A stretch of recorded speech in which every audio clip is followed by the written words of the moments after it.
Quelques instants plus tôt, ce mardi 28 mai 2024, le député La France Insoumise Sébastien Delogue avait brandi un drapeau palestinien dans l'hémicycle. Une dizaine de minutes plus tard, David Guiraud, député La France Insoumise du Nord, et Alma Dufour, sa collègue de Seine-Maritime, ont réagi lors d'un micro tendu avec la presse diffusée en direct sur LCP au geste de leur homologue dont ils disent tout ignorer. Ces gens doivent être derrière les barreaux et ça nous concerne. Comment vous leur donnez la parole? Comment vous leur donnez la parole? Par-toi d'ici, toi, va-t'en. À qui tu parles? À toi, je te On n'a parle. pas élevé les cochons ensemble, alors respecte un peu. C'est toi le cochon. T'es dans la boue du génocide. Tu sais quoi, la boue du génocide? Récupérer les otages, vous n'avez pas honte. Quelle apologie du génocide? Depuis l'injonction de la Cour internationale de justice, tout ce qui se passe à Gaza est illégal, a martelé l'élu du Nord, interrompu par Meyer Habib qui passait derrière lui. C'est une crapule antisémite et je le dis publiquement. Le député est apparenté au groupe Les Républicains des Français établis hors de France, régulièrement au cœur de polémiques, est aussi un très proche de Benyamin Netanyahou. La mort de tous les enfants. Il y a de justice dans ce pays, vous serez poursuivis en justice, Ne monsieur. touchez pas, Je suis en pleine interview. Ne touchez Qu'est-ce que vous pas. allez me faire? Ne touchez Qu'est-ce que vous pas. allez me faire? Ne touchez Vous pas, voyez parce que ces là, gens-là? devant les caméras, Ces gens n'en ont rien à c'est un faire. scandale. Ce monsieur est un porc. Il défend un génocide depuis le début. C'est un porc. Il a dit à la nation nationale que ça n'allait pas s'arrêter depuis le début. Ce monsieur est un porc. Raymond Abou n'a pas mâché ses mots au sujet de Yassine Bellatar, critiquant même la tenue portée par l'humoriste lors de sa rencontre avec le roi du Maroc. Ce dernier s'est également interrogé sur les secteurs dans lesquels seront réinvestis les milliards d'euros issus des accords de ce voyage. Je vous ai pas... mais vous stop. Mais vous vous entendez pas? Ils vont aller où les 10 milliards? Ils vont aller où les 10 milliards? C'est pas pour les boulangers, c'est pas des surveillants. Cyril Hanouna et Jean-Michel Maire n'ont pas tardé à riposter, laissant Raymond Abou seul contre tous au milieu d'une cacophonie générale. Le présentateur a alors dû intervenir. Mais non, mais arrête de dire des conneries. Jean-Michel, c'est bon. Quand on donne pas Raymond, ce qu'il faut que tu saches, c'est que les 10 milliards... stop. il me parle. Je t'ai dit stop. Regarde. Voilà.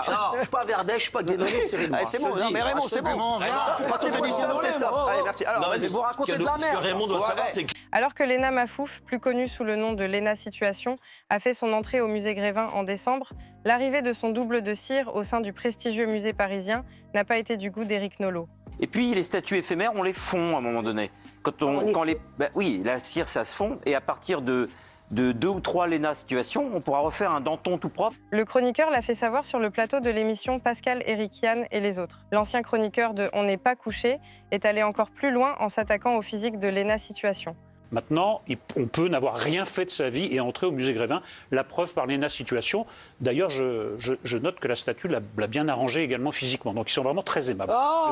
Écoutez, oui ou non? C'est vrai, oui, peut-être. Oui ou non? Peut-être, oui. Écoutez, je ne sais pas, je la connais pas personnellement. Vous voyez ce que je veux dire? Vous la voyez, là? Document exceptionnel, a prévenu Julien Courbet dans Ça peut vous arriver. L'animateur a diffusé une conversation téléphonique qui a mal tourné lors d'une enquête contre un concessionnaire accusé d'escroquerie par l'une de ses victimes, Jean-Pierre, qui n'a jamais reçu la voiture, qui lui a coûté 18 000 €. Est-ce que vous vendez toujours des véhicules? Effectivement, monsieur, on ne fait pas de machine à laver ni de tracteur. Est-ce que je peux vous par message, c'est possible ou pas?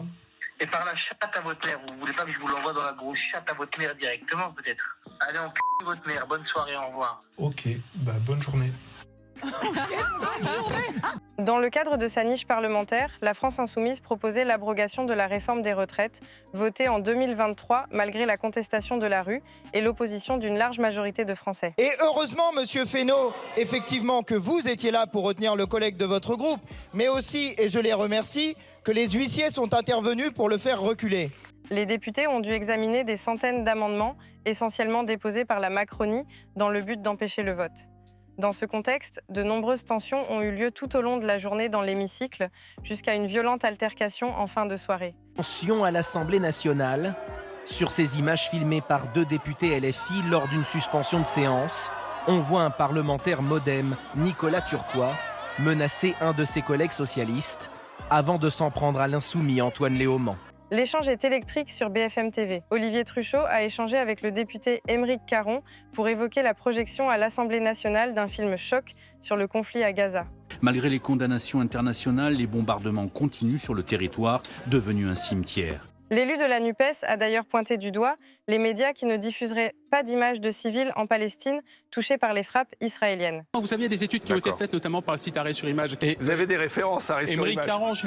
C'est quoi Non, bah, enfin bon, c'est pas si il de n'a pas été référence. pris en tout cas en flagrant délit de mensonge dans cette enquête. En tout cas, je crois que tout ni le monde s'en BFM, fout, ni TF1, ni France 2 n'ont pu démontrer que... Non, je parlais du site. Moi j'ai compris que vous en foutiez à BFM. Non, Eric, arrêtez de faire la manipulation. Mais sérieusement, vous venez vraiment de dire tout le monde s'en fout. C'est que BFM... Alors qu'il rencontrait ses lecteurs à Marseille, l'ancien chef de l'État a été interpellé par un enseignant vendredi 22 novembre. Le 8 novembre dernier, l'ancien président avait notamment considéré que les professeurs ne travaillent que 6 mois par an, déclenchant une polémique. Par honte de jeter en pâture le monde enseignant à l'opinion publique, vous le savez. Pourquoi vous le mentez? Vous le savez qu'on ne travaille pas 24 heures par semaine. On travaille 43 heures, c'est l'ADEP qui l'écrit. C'est pas moi, c'est le ministère. Vous avez pris votre retraite à 57 ans, moi je vais la prendre à 67 ans. On travaille tous les matins, on est à 7h30 au travail. Et comment... L'ambiance était tendue sur le plateau de BFM TV. Ce mardi 29 octobre, Benjamin Duhamel a eu l'occasion d'avoir un entretien par téléphone avec Yacine Bellatar afin que ce dernier puisse s'expliquer sur la polémique dont il fait l'objet. L'Élysée n'assume pas le fait que vous fassiez partie de cette délégation aux côtés du président de la République. C'est vous qui n'assumez pas l'idée de voir des gens qui s'appellent Yacine Bellatar ou tout autre nom à consonance. La présence de l'humoriste dans la délégation d'Emmanuel Macron pour le voyage d'État du président de la République au Maroc a en effet suscité de nombreuses controverses. Dès les premières secondes de l'interview, les deux hommes se sont écharpés lorsque le journaliste a présenté son invité. Profitez parce que vous avez changé de patron. Profitez de devenir un journaliste à part entière et quand vous avez une source, vous l'identifiez. Votre petit monde d'éditorialistes ou d'animateurs ou de quasi-journalistes n'a jamais accepté l'idée que des gens comme moi s'émancipent de venir vous voir sur un plateau télé pour raconter des blagounettes. La crise amorcée lundi avec l'annonce de l'alliance d'Éric Ciotti avec le Rassemblement national a repris de plus belle mercredi 12 juin au matin. L'image du jour, c'est Éric Ciotti qui cherche son intégrité politique. Les cadres de LR veulent faire exclure Éric Ciotti, patron ONI, pour avoir décidé, seul, de collaborer avec le RN aux législatives anticipées. L'exclusion d'Éric Ciotti de la présidence des Républicains vient d'être annulée par le tribunal de Paris. Plus insensé encore, il ordonne la fermeture du siège des Républicains pour garantir la sécurité du personnel. Est-ce qu'une CANI peut se tenir dans ces circonstances ? Bien sûr, elle se tiendra. Elle doit se tenir, on a jusqu'à dimanche pour un pardon, mais si on se barricadait, vous allez faire quoi en fait ? Bah écoutez, on appellera le SAMU, je sais pas. On appellera Jordan Bardella pour le sortir de son bureau. Lors du meeting new-yorkais de Donald Trump au Madison Square Garden, une plaisanterie raciste de l'humoriste Tony Hinchcliffe sur Porto Rico a détourné l'attention médiatique de la campagne du milliardaire républicain. Les démocrates sont une bande de dégénérés, des voyous, des haineux, des juifs. Je ne sais pas si vous le savez, mais il y a littéralement une île flottante d'ordures au milieu de l'océan en ce moment. Oui, je crois qu'elle s'appelle Porto Rico. Dans une interview qui a été diffusée et réalisée par Éric Morillo. Dans l'émission Les Incorrectibles, Dieudonné réclame à Elie Semoun de lui demander pardon pour le lynchage dont il a été victime.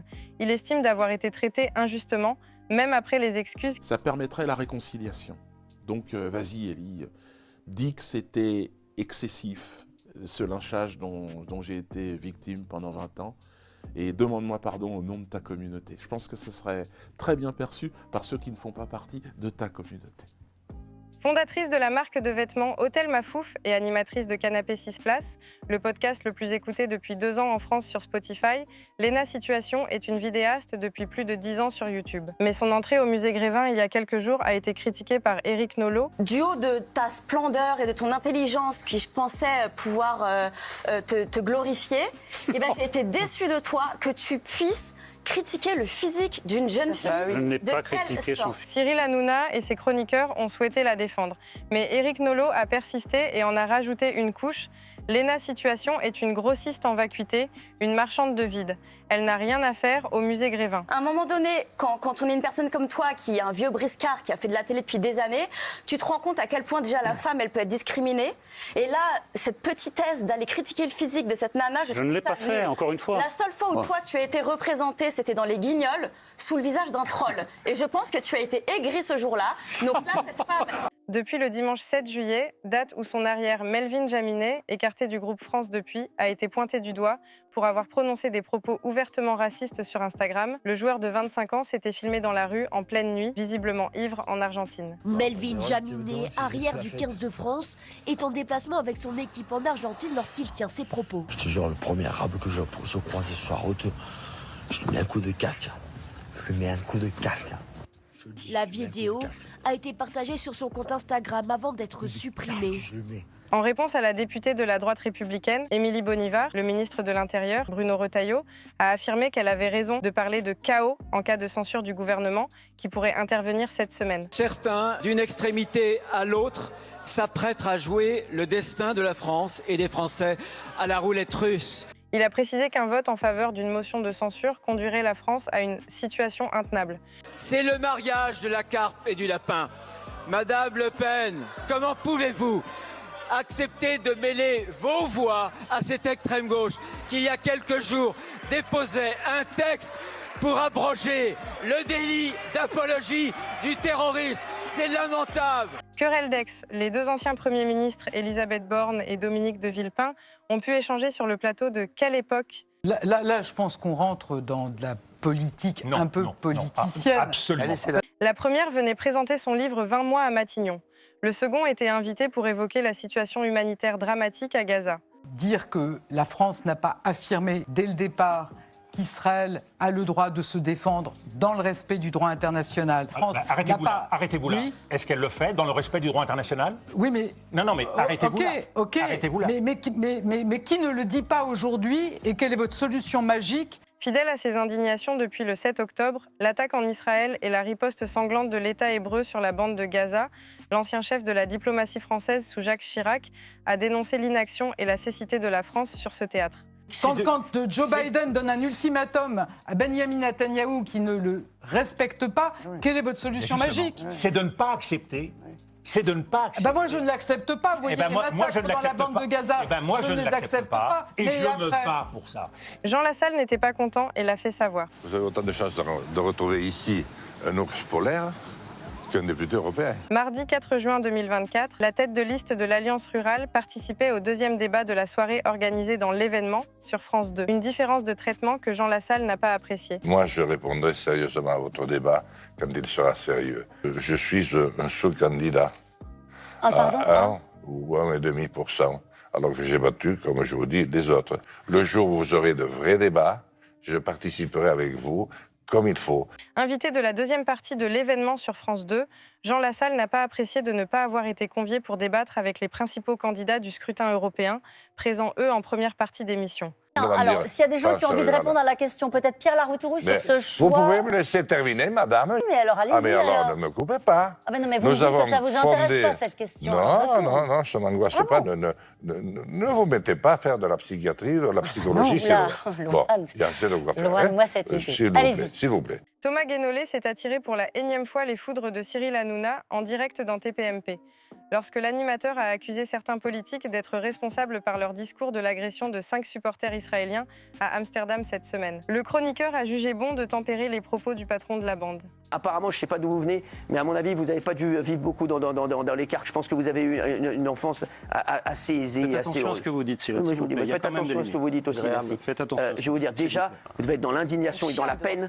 Et après, vous poserez vos questions, d'accord? Parce que là, vous êtes dans une indécence incroyable, encore une fois. Thomas Guénolé, vous êtes indécent. Depuis près de 2 mois, le politologue Thomas Guénolé est l'un des nouveaux chroniqueurs récurrents de Touche pas à mon poste sur C8. Ex-membre de la France Insoumise, l'auteur de livres militants contre l'extrême droite est à la fois anti-Front National et anti-Mélenchon et pro-palestinien.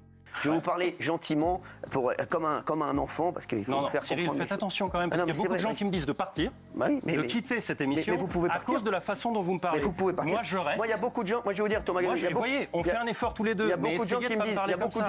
Il y a beaucoup de gens qui me disent de vous virer, parce que c'est insupportable ce qu'ils peuvent entendre tous les soirs à cause de vous. Pour aider les sinistrés et la reconstruction de Mayotte, France 2 organisait mardi une soirée de solidarité baptisée Unis pour Mayotte. Et là, c'était la cuisine, vous voyez, les lavabos, les vieux qui étaient là. Après avoir provoqué la polémique en zappant la fin de la réunion de crise d'Emmanuel Macron pour prendre un jet privé afin d'aller assister au conseil municipal de sa ville de Pau, François Bayrou a répondu présent à l'invitation. Mais le Premier ministre a provoqué une vive réaction de Nagui. Est-ce que ces bangas, comme on les appelle sur place, Monsieur le Premier ministre, ces bidonvilles, seront intégrés dans le plan de catastrophe naturelle? Est-ce que oui, c'est une population qui, du point de vue des papiers, est illégale.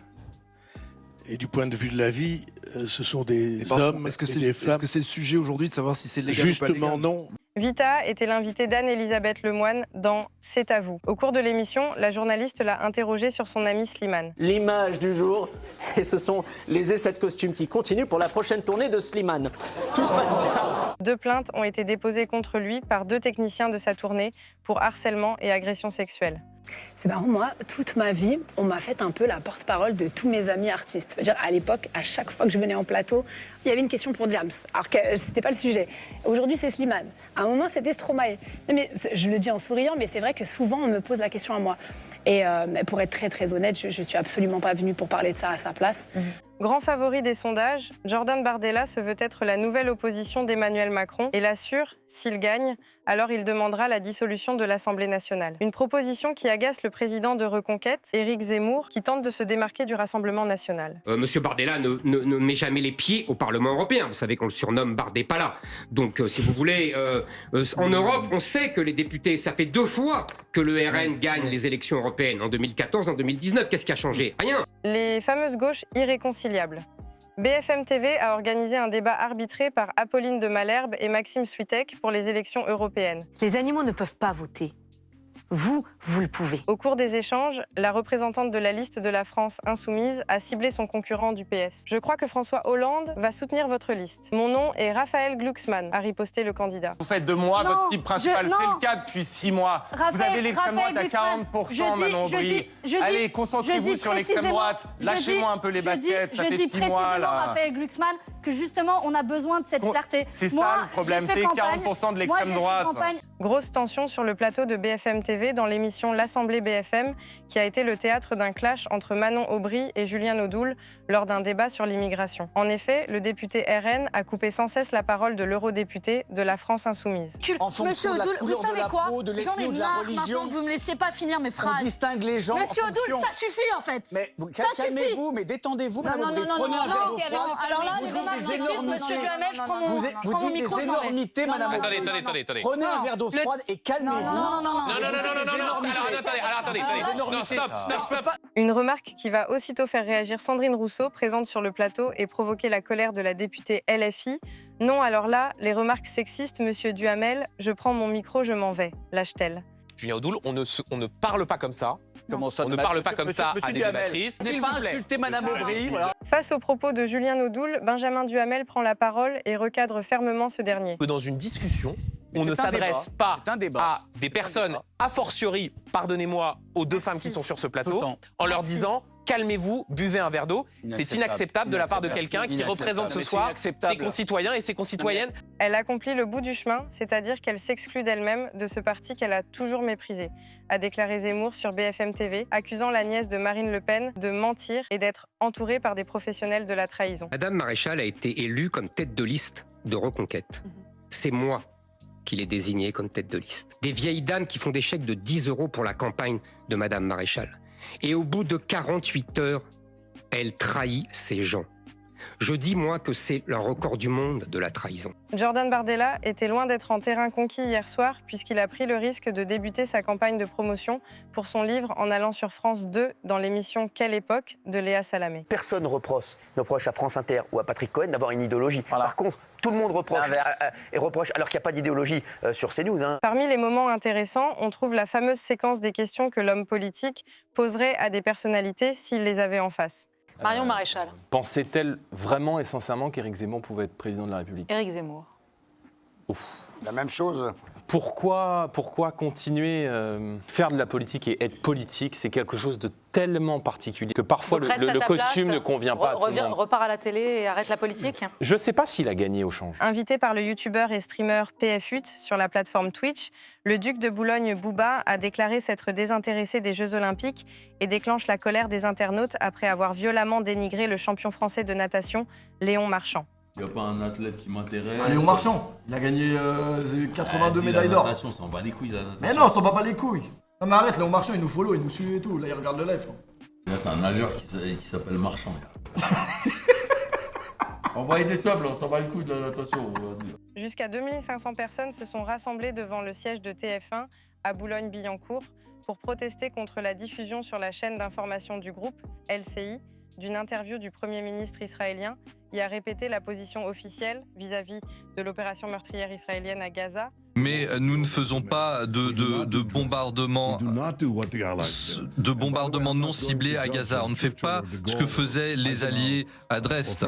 Je viens d'entendre votre comparaison avec le débarquement en Normandie. La grande différence, c'est que Gaza n'est pas votre terre. Éric Dupond-Moretti va revenir sur le devant de la scène, non pas dans le nouveau gouvernement français, mais bien pour un one-man show à partir du 1er février prochain au Théâtre Marigny à Paris. Il y racontera son expérience au ministère de la Justice. Vous qui avez plusieurs fois exprimé, avec des mots qui ont d'ailleurs pu choquer parfois, que le mouvement MeToo était allé trop loin. Vous aviez parlé aussi de ces folasses qui racontent des conneries et engagent l'honneur d'hommes.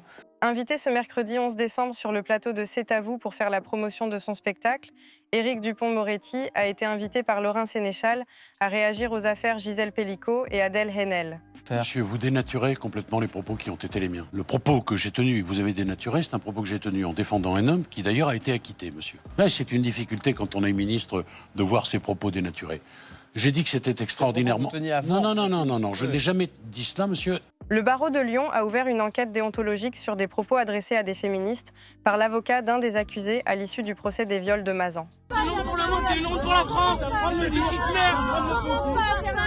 Christophe Bruschi défendait l'un des 51 accusés dans le procès des viols infligés pendant 10 ans à Gisèle Pellicot. Son client a été condamné à 3 ans de prison, dont 2 avec sursis, la peine la plus légère prononcée par la cour criminelle de Vaucluse. J'ai un message de la part de mon client à toutes ces hystériques et ces mal en bouger. Le message c'est merde. Voilà, mais avec le sourire. Allez les tricoteuses. L'arrestation de Boualem Sansal en Algérie a provoqué une vague d'indignation en France. Placé sous mandat de dépôt pour actes terroristes ou subversifs, l'écrivain algérien a notamment été soutenu au Parlement européen par Marion Maréchal. C'est Marine Le Pen qui fait des tweets, c'est Bardella. Tout d'un coup, ils aiment les Franco-Algériens. Mais ils aiment les Franco-Algériens quand ils crachent sur l'Algérie, quand ils diffusent la haine de l'islam, du musulman. C'est ça qu'ils aiment en Sansal. Mais tout le monde ne le soutient pas, à l'image du docteur en sciences politiques, Najib Sidi Moussa, dans l'émission C'est politique. C'est l'ancien eurodéputé écologiste Karim Zeribi qui s'est montré très critique envers l'écrivain. Moi, je ne suis pas un défenseur de Boualem Sansal parce que je considère que ses écrits sont souvent islamophobes, c'est sorti aussi. Moi, j'ai revu ses écrits assez récemment. C'est une insulte aux musulmans, à ceux qui pratiquent l'islam de manière sereine et tranquille, en respectant les règles, qu'il est négationniste aussi. Il dit que l'Ouest algérien n'est pas algérien et marocain. Elle était la tête d'affiche de Reconquête aux élections européennes. Quelques jours après avoir élu eurodéputée, Marion Maréchal a été exclue du parti par son président, Éric Zemmour. Je suis prête à rencontrer dans les jours qui viennent Marine Le Pen et Jordan Bardella, Éric Ciotti et Nicolas Dupont-Aignan pour travailler ensemble. La tête de liste aux élections européennes avait appelé à soutenir partout en France les candidats uniques de la coalition des droites, donc du RN, pour les